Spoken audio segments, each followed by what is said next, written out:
Hey guys, what's up? I'm Greg. He's Q. Together we're Mr. Happy 0121, and today I'm going to read this off a piece of paper. Today we're reviewing the Bacon Cheddar Stuffed Breadsticks. What's that sound like to you? What do you mean? I don't know. Like bacon cheddar stuffed breadsticks. That's what it sounds like. That's what it sounds like to me too. Let's get a close-up. And now your close-up. You got your bacon on top, your cheese on top. Let's get a good side view of this. So now hold up. I don't see no bacon on the inside of this. When you name something bacon cheddar stuffed crust, I would assume that would mean it's stuffed in there.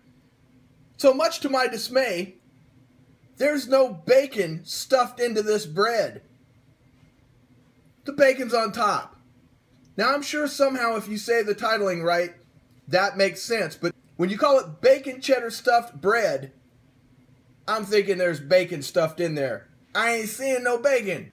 So after that riveting close-up, which was right up there with Pearl Harbor in roots, you know, in imagination, in cinematography for a video. I thought you were talking about actual Pearl Harbor for a second. Well, the fact that there's no bacon inside of this bread kind of ranks up there with Pearl Harbor for me as far as crimes against humanity. I got him to crack. Let's break into this kind of stuffed crazy bread, or let's break into this kind of stuffed breadstick. You gonna keep that in there? It's not too soon. Too soon? Too soon? Okay, so spoiler. The bacon is on the top. It's not stuffed in. Are you ready? I'm ready. Just a thought. This would have been way less misleading if it would have been cheddar stuffed breadsticks with bacon on top. Or cheddar stuffed breadsticks topped with crispy bacon. Just some ideas, Papa John's, on how not to mislead the public. Bite 3. We're going to try a bite with their ranch. There you go, buddy. Yeah.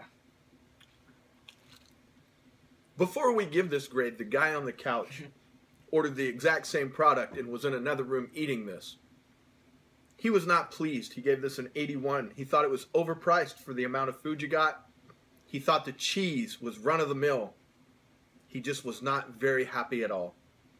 What do you give the Papa John's Bacon Cheddar Stuffed Breadsticks? A 93. I really liked it. It would have been 100 if there was more bacon. If they like doubled the bacon. Perhaps if they would have stuffed the bacon into the crust? Yeah, it'd probably be 100 if they did that.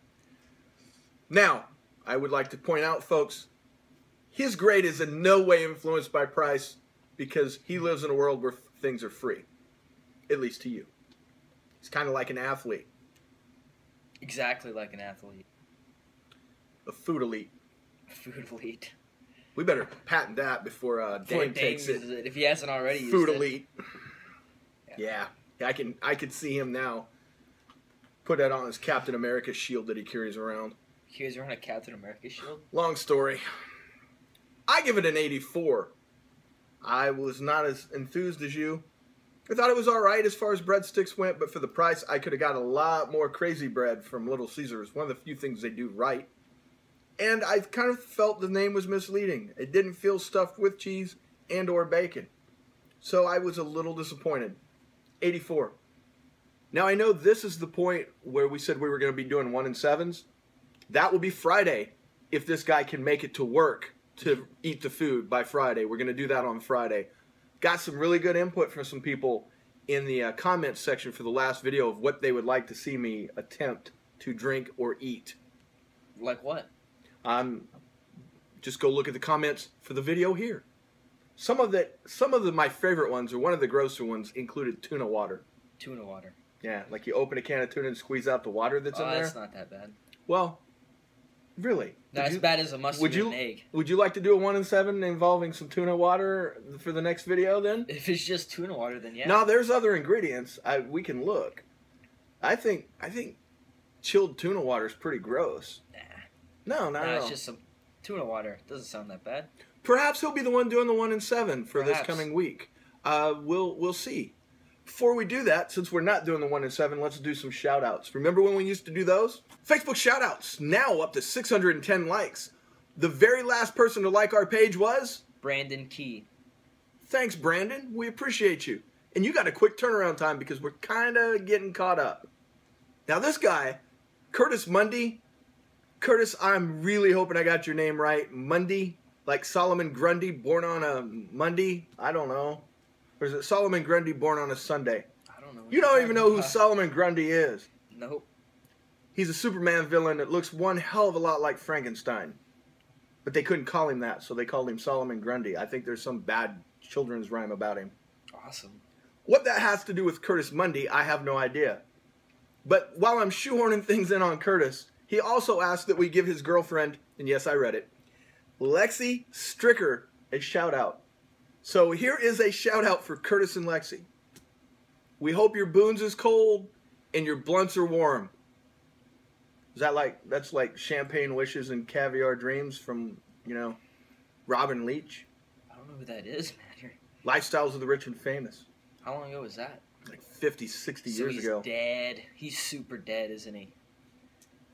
Do you see he talks like this? He sounds I don't like an old know. man. Is Robin Leach dead, you guys? Does anybody know who Robin Leach is? Just Google it at your leisure. I have no clue if Robin Leach is dead. I'm usually pretty good with my pop culture. No, I'm pretty sure he's dead. He used to, before they had cribs, he would go to people's houses.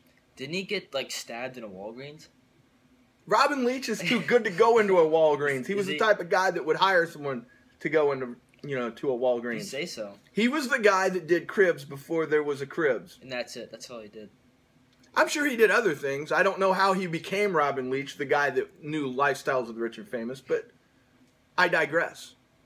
We got there from Lexi and Curtis's shout out somehow. But I kind of like the your boons cold and your blunts warm. I think that's a modern day, champagne wishes and caviar dreams. I think that's right there with it. Maybe we should trademark that too. We should. Trademarked. Done. On Wednesday of this week, we will unleash our latest Mountain Dew creation, born from the brain of this man. Until then, thanks for watching. Don't forget to like, comment, and subscribe. You can find us on all social media, Mr. Happy0121. Stay vigilant. And I'm going to put a link to that video where it explains what a 1 in 7 is. And I'm very interested. I would like to see you go ahead. Because I've got your number. I'm just going to call 3, and then you're going to drink it. No. But if it's tuna fish water, that's not bad.